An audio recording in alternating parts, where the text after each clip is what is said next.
No programa de hoje contamos com um convidado especial, o empresário Mário Petrelli, que tem uma trajetória vencedora em dois campos da atividade econômica extremamente competitivos: o setor de seguros e o setor de comunicação. Mas, antes de conhecer essa trajetória empresarial de sucesso, vamos conhecer um pouco sobre a vida pessoal do filho da dona Alice Petrelli e do seu Leonardo Petrelli, que teve a gentileza de me receber em sua casa para essa entrevista. Seu Mário, leio aqui no currículo enviado pela sua assessoria a seguinte informação. Mário José Gonzaga Petrelli nasceu em Florianópolis no dia 31 de maio de 1935, estudou o primário em Itajaí e Laguna, o ginasial no Colégio Catarinense e se formou em Direito em 1959 na mais antiga Universidade Federal Brasileira, a Universidade Federal do Paraná. Seu Mário, como foi a sua infância e a sua adolescência aqui em Santa Catarina e a sua vida acadêmica na capital dos paranaenses? A minha infância foi uma infância normal, de filho de pai, filho único de pai e mãe. Meu pai era casado em segundas núpcias quando conheceu minha mãe e eu fui o único filho do segundo casamento dele. Minha mãe era uma mulher diferente para a sua época. Ela foi a primeira mulher que realmente, sendo neta do desembargador fundador do Tribunal de Santa Catarina e filha de desembargador que também foi presidente do tribunal, resolveu achar que a mulher tinha direito. Naquela época a mulher não votava, a mulher não podia, no Banco do Brasil a mulher não podia ser funcionária e a mulher só podia ser professora ou funções menos importantes no serviço público. Ela resolveu desafiar e veio para a função pública.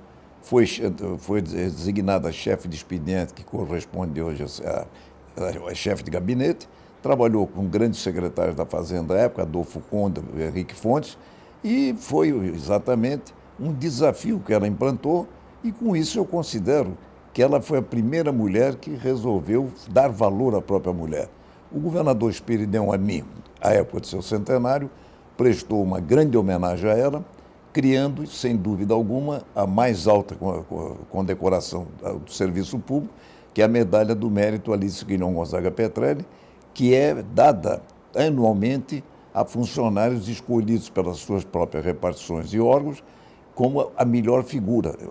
Uma secretaria, um departamento, a Polícia Militar, os bombeiros, etc., etc., escolhe durante o ano, para a festa do Dia do Funcionário Público, quando se comemora a Semana do Funcionário Público, aqueles que são considerados os melhores funcionários de cada área.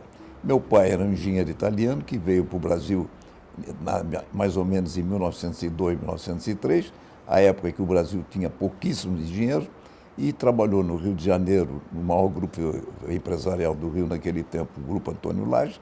Depois foi para a Bahia, onde foi secretário de Estado do governo Seabra, foi também presidente da Navegação Baiana, que era o meio de comunicação da Bahia, e mais tarde, em 1923, por ter participado, o grupo dele, de uma concorrência à época da continuação da Estrada de Ferro Santa Catarina, no trecho da subida até a conclusão dela, veio para Santa Catarina e aqui se instalou. Em decorrência disso, conheceu minha mãe em 1933, com quem casou, e eu sou fruto exatamente, como filho único, talvez mimado demais à época, de um casamento de um engenheiro italiano com uma brasileira de origem maranhense e pernambucana. Sou descendente de uma família que 90% dela exercia atividade na área jurídica. Na realidade, na minha família, passaram pelo Tribunal de Justiça de Santa Catarina, na presidência, 4 membros, e o primeiro-ministro do STJ de Santa Catarina é um primo irmão nosso, bisneto do meu bisavô, e atualmente ainda temos 2 desembargadores na família. Agora, minha infância foi uma infância normal, de garoto de classe média normal, sem ostentação.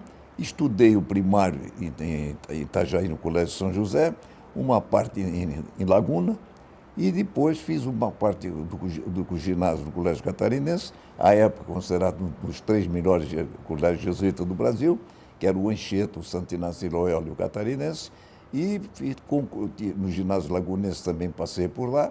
Fui para Curitiba, onde fiz o Colégio Estadual do Paraná, fui o primeiro presidente do Centro Estudantil fundado naquela época do Colégio Estadual do Paraná, e já mostrava meu prazer pela lida política, que já começou na vida estudantil. Me formei em Direito na Faculdade de Direito do Paraná, que é membro da primeira Universidade Federal do Brasil, que é a Universidade Federal do Paraná, e exercia a advocacia por um pequeno tempo, 4 ou 5 ou 6 anos, e depois, por um mero acaso, sendo uma pessoa muito relacionada, conheci uma grande figura nacional, Dr. Roberto Boa Vista, que me convidou para a área de seguro. Eu até não era um apreciador de seguro. E me envolvi, me apaixonei por seguro e mudei a minha vida e o sentido.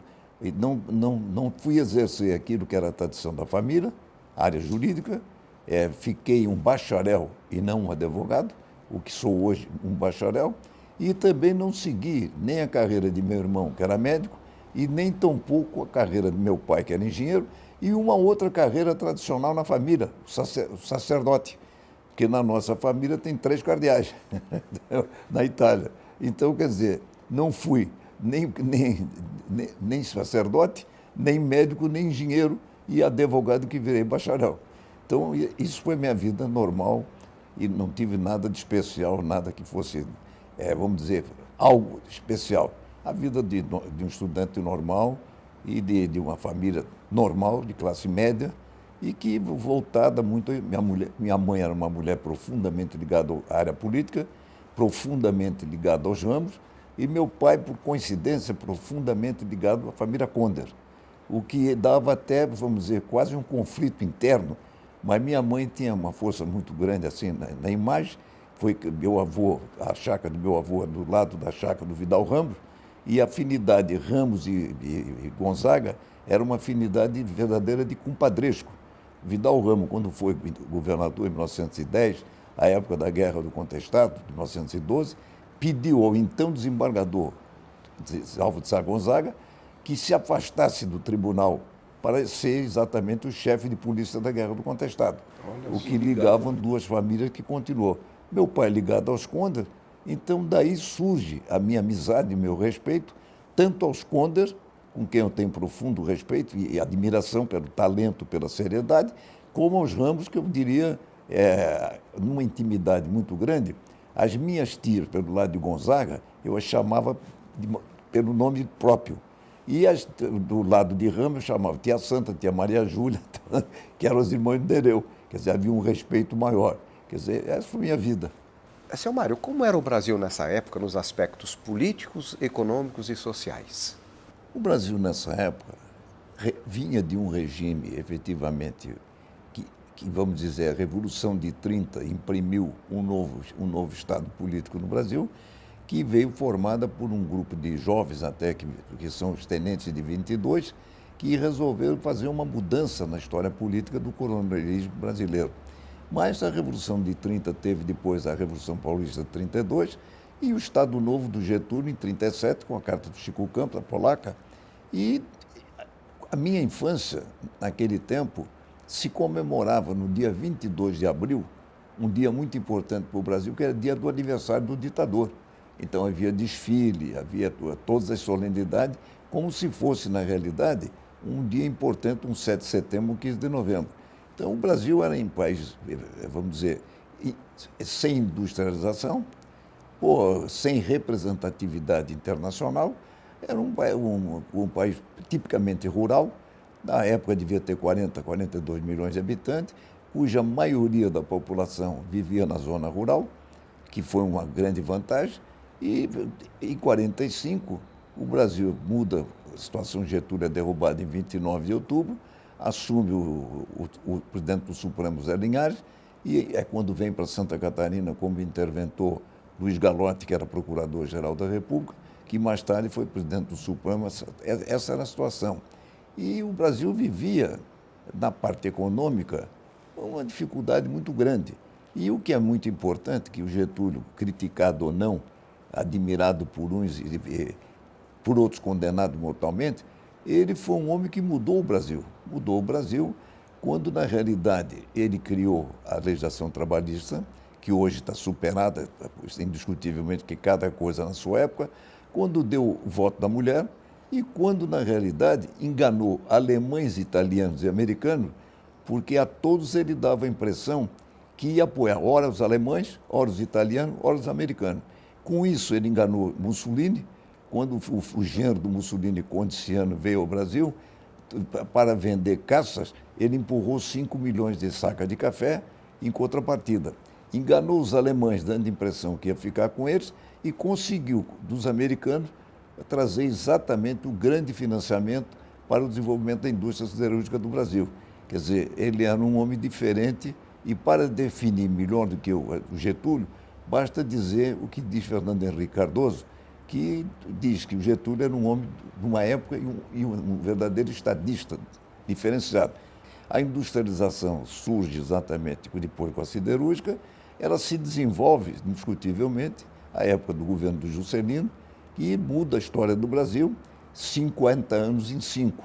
Bom, seguindo com o seu currículo, agora vou ler na primeira pessoa. Dediquei minha vida ao trabalho e à família e tive a felicidade de ter sido gratificado por queridos amigos e protegido por Deus, a quem tudo agradeço. Tive a felicidade de casar com uma mulher maravilhosa, Dircéa Corrêa Petrelli, falecida em 28 de setembro de 2008. Tivemos 5 filhos e 10 netos. Eu queria que o senhor falasse dessa fase da sua vida, senhor Mário. Eu conheci minha mulher quando era estudante de Direito em Curitiba e era uma pessoa do Paraná muito afável, uma pessoa que me inspirou e que me liderou no sentido familiar, porque o meu tipo de vida realmente um tipo extrovertido, correndo para cá, correndo para lá, como diziam as pessoas, com 3 telefones na mão e várias passagens de avião sempre na pasta, o que era comum. Às vezes perguntava, de onde veio, onde vai? Geralmente eu estava sempre dentro de um avião. E ela que educou, ela que realmente cuidou da família e que deu, alicerçou. Faleceu em 28 de setembro de 58, após a nossa boda de ouro, mas educou os filhos. Na realidade, conheceu quase todos os netos, só não conheceu os netos, filhos do Marcelo agora, que são 2 crianças, uma de 8 anos e outra de 6. Esses ela não conheceu, mas lá de cima deve estar abençoando. Seguindo também com o seu currículo, assim, Deus também me deu a felicidade de encontrar uma nova e querida companheira, Mônica Barusso Bufara Petrelli, que está me dando o carinho do seu apoio. Senhor Mário, qual é a sensação de realizar, na fase mais madura da vida, os sonhos afetivos? Na realidade, a gente não encontra uma coisa muito interessante, excursão de viúvo. Só encontra excursão de viúva. Eu não ouvi falar ainda excursão de viúvo. Permanentemente a gente ouve falar excursão de viúva. E eu, automaticamente, não estava na base de querer ser excursionista. Conheci a Mônica, filha de um grande amigo meu, de uma figura maravilhosa. Era um casal que eu conheci muito o pai e a mãe foi do tempo de minha mulher, que era uma verdadeira dama, a mãe, e que chama-se Lelinha Bufara. E o pai foi um deputado ativo do PTB, e o irmão era deputado federal do PTB também, e, coincidentemente, a Mônica, à época, esquiava, quando meus filhos esquiavam na Suíça, ela era mais ou menos contemporânea deles. E a sorte da minha vida é que eu encontrei uma pessoa que era amiga dos meus filhos, companheira dos meus filhos, e que passou a ser a grande companheira minha, a grande companhia, e que conseguiu uma coisa muito importante. Os meus filhos consideram ela irmã e madrasta. E às vezes chamo de mamãe para fazer ela mais velha, mas ela é quase da mesma idade. Mas é uma pessoa que me deu segurança, me dá, na realidade, estabilidade e que tem paciência até de aguentar uma pessoa 20 anos, 20 e poucos anos mais velha do que eu, assim como eu dou um exemplo maravilhoso. A Lia, do Vitor Fontana, era uma pessoa maravilhosa e o Vitor morreu com 101 anos, lúcido, continuando a amar a Lia, e a Lia dizia o meu Vitinho. A Mônica também não diz ainda o meu Marinho, que eu ainda não estou nos 100 anos, mas é capaz daqui a pouco de dizer o meu Marinho. Nós vamos fazer um pequeno intervalo e já voltamos com o Estado de Excelência. Aguarde só um instante.